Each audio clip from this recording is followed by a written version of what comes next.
Okay, the last couple items that we're going to do is to show you, and we've already covered this once, but we'll show you again how an administrator adds a new user to the account. This process has changed a little bit. So we'll go ahead and get logged in.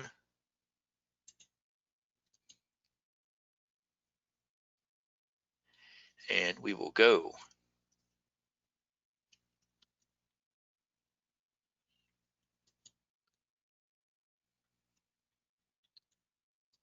a little bit of demo demons going on here again.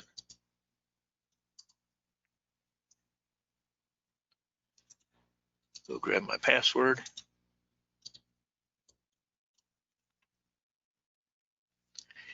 And we'll go to this particular account and show you, as an administrator, to add a new user, the process has changed. We will navigate to the administration module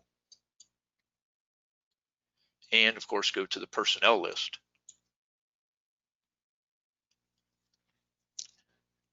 This step is fairly routine for you. Add person, the link at the top of the page, upper left-hand corner, and we come to the personal info tab. And we enter the minimum requirements, and this time is their first name, last name, and perhaps a couple pay grades down here at the bottom of the page.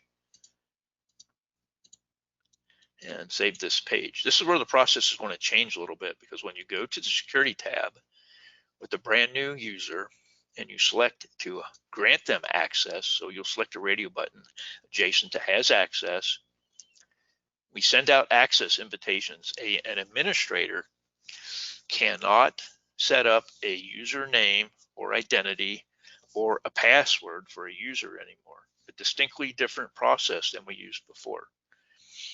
Now, before I send this access invitation, I am going to select a security roles and permission to assign to them, save the page. Now, I will send that access invitation out.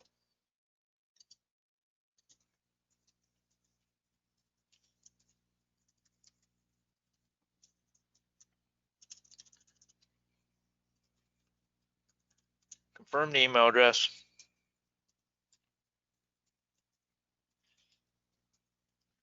Remember, we want to save this email address to the contact info tab. Now, this email address we're setting for, this is what we're setting for password reset. Cannot be viewed after we send this email out. It may not be the same email address in the contact info tab, although we can save it there.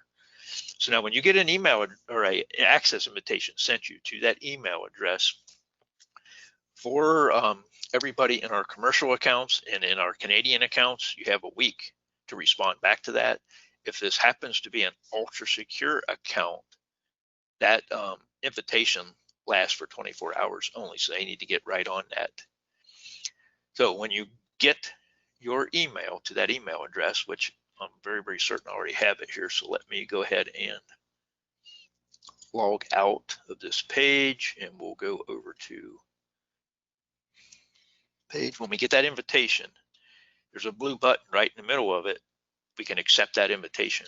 Now, when we do so, we'll drag my other screen over here. This is where the user is in total control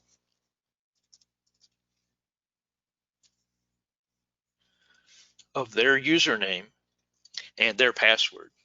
This has been taken out of the hands of the administrator, so you do not have to worry about that anymore. The user needs to make sure they have this information available to them. This email address, their username, and their password. Once we create that user identity, then they will be able to log in, just like we've done right here.